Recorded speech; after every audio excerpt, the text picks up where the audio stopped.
zay ny amin'iny fa nahazo fitaovam-pamokarana masomboly zay izikary zanatrondro ireo tantsaha eny anivon'ny commune talata maty eny etsika efa fanaon'ny commune moa izao araka ity fanazavana ity anjatony indray ireo tantsaha amin'ny commune ambanivohitra talata maty no nahazo fanampiana tamin'ny commune fitaovam-pamokarana masomboly zezika ary zanatrondro no natolotra azy ireo ny alarobiteo ka ny 300 ny sarany izany ihany no nalohan'izy ireo.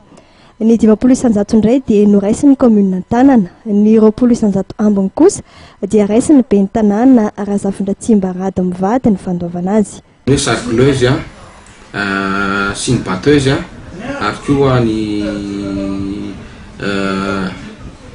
resaka pulvérisateur zay zany ny fitaovana dia ny resaka masomboly ray dia nisy masomboly maro karazany tao anatiny tao dia nisy koa ro fanafody izay edina amin'ny ombary amin'ny bibikely amin'ny fambolena samihafa dia ny zezika koa dia nisy ny zezika urea nisy ny zezika gonomady dia nisy ny zezika ilaina amin'ny fotoam-pambolena amin'izao vanim-potoana izao.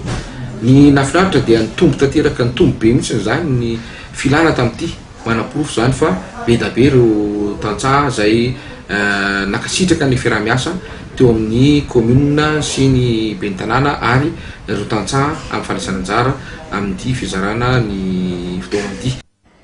Ny fanampianan'ny tantsaha toy izao dia efa fanaon'ny commune hatramin'izay notsim-pian'ny ben'ny tanàna fa mitombo isatrany ireo tantsaha liana mitoso tanàna toy izao.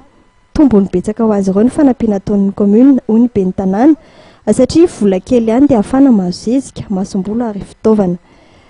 Tsy tsara kosa nefa raha iantsoroana manontolo no saran'ireo fitaovana zezika fa ilaina fandraisana anjara mba ho tompona andraikitra.